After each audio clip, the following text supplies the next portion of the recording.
नमो नमः। स्वागत है आप सभी का इस वीडियो में। इससे पिछले वीडियो में आपने जाना इंग्लिश ग्रामर के भागों के बारे में, जिसमें आपने ये जाना कि इंग्लिश ग्रामर को 5 भागों में बांटा गया है, जिसका पहला जो भाग था उसका नाम था ऑर्थोग्राफी, जिसे हिंदी में हम कहते हैं वर्ण विचार। तो चलिए इंग्लिश ग्रामर के प्रथम भाग को आज हम लोग डिटेल में समझते हैं। नाम है इसका वर्ण विचार। क्या कहता है, ध्यान दीजिए। Orthography treats of letters and there combination into words.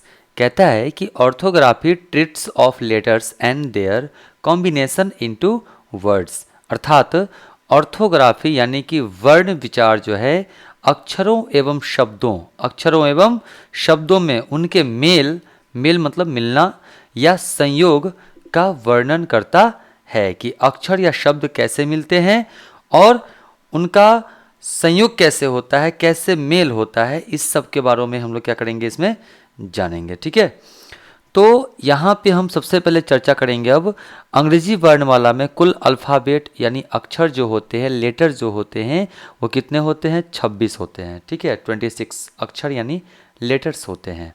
यहाँ तक कोई दिक्कत नहीं।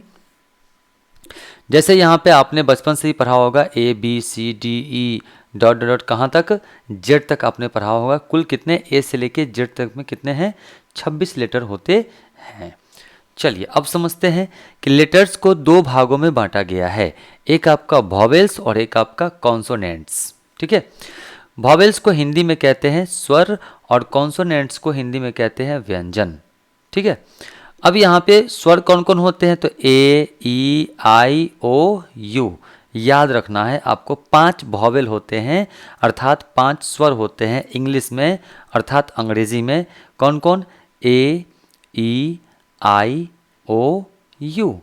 और बाकी जो बच गए 26 लेटर में से ये 5 लेटर हो गए वॉवेल, और बाकी जो बच गए वो कहलाते हैं कॉन्सोनेंट्स। जैसे B, C, D, F, G, H, J, K, L, M, N, P, Q, R, S, T, V, W, X, Y, Z। इसको जब आप काउंट करेंगे तो टोटल कितने होंगे? 21 होंगे। कितने होंगे टोटल? 21 होंगे। देखिए 1 2 3 4 5 6 7 8 9 10 11 12 13 14 15 16 17 18 19 20 21, अर्थात टोटल 26 लेटर में से हम लोग 5 वॉवेल को माइनस कर ले तो कितने बचेंगे? 21। ये क्या हो गए? आपके कॉन्सोनेंट हो गए। क्या हो गए? कॉन्सोनेंट हो गए। तो आशा करते हैं इतना आपको समझ में आया है कि इंग्लिश ग्रामर में जो लेटर की बात होगी तो लेटर कितने? 26 होते हैं। और ये वर्ण विचार के अंतर्गत लेटर के बारे में हम लोग जानते हैं कि लेटर कैसे मेल होकर के उसका शब्द कैसे बनता है।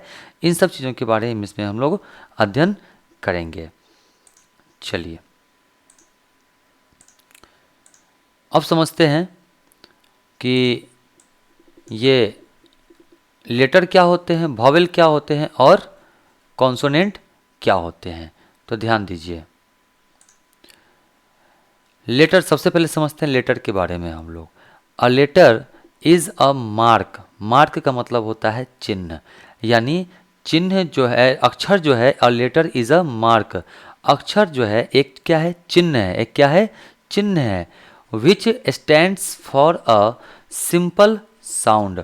और यह साधारण ध्वनि में क्या होती है? प्रयुक्त होती है। इसी को हम कहते हैं अक्षर। जैसे यहाँ पे ए जो है क्या है? एक चिन्ह है।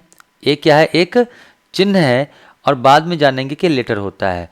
अब ये चिन्ह को हम लोग पढ़ते क्या है? ए। तो ए क्या है? इसका ध्वनि है। ए क्या है? ध्वनि है, यानी इसको पढ़ेंगे साउंड क्या निकलेगा? ए निकलेगा। बी सी डी इस तरह से जेड तक आपके जितने भी ये सभी क्या कहलाते हैं? लेटर। और यह एक क्या है? तो एक चिन्ह है जो साधारण ध्वनि में यह उपयोग किया जाता है। चलिए अगला है vowels. It is a letter which can be sounded itself. Itself का मतलब स्वयं। तो यह एक अक्षर है जिसकी ध्वनि क्या होती है? स्वयं होती है, अपने आप होती है। अर्थात इसका साउंड निकालने में, अर्थात इसे बोलने में हमें किसी और अक्षर की आवश्यकता नहीं होती है, किसी और लेटर की आवश्यकता नहीं होती है। जैसे ए, ई, आई, ओ, यू, ये 5 क्या है, वॉवेल्स हैं।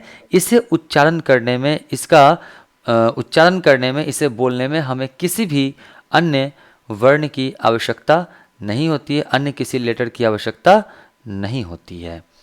अब चलते हैं कॉन्सोनेंट्स की तरफ।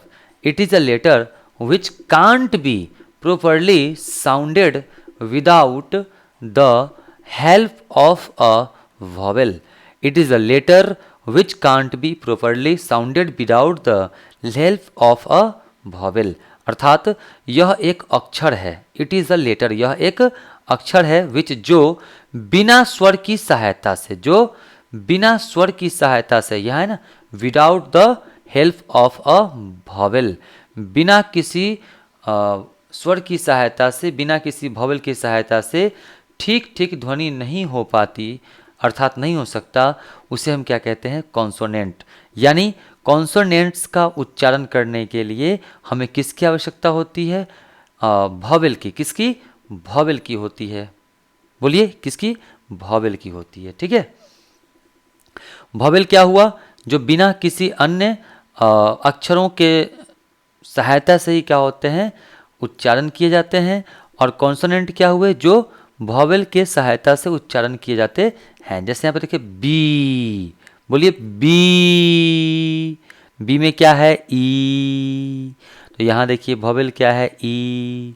उसी प्रकार से C, D, F, F, F, F बोलते हैं ना, तो क्या आया, ए आया।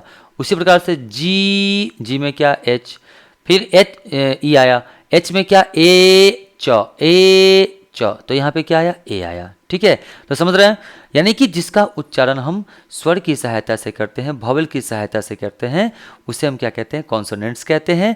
और जिसका उच्चारण बिना किसी अन्य लेटर्स की सहायता से होते हैं, उसे क्या कहते हैं, वॉवेल करते हैं। तो यहाँ तक समझ में आ गई आप लोग को बात। अब चलते हैं हम लोग आगे।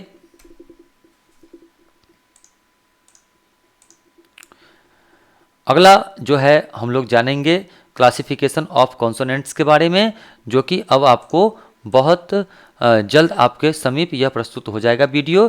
इससे संबंधित कि क्लासिफिकेशन ऑफ कॉन्सोनेंट्स, यानी कि कॉन्सोनेंट्स के प्रकार, व्यंजन के प्रकार क्या क्या होते हैं, इसके बारे में हम लोग जान लेंगे।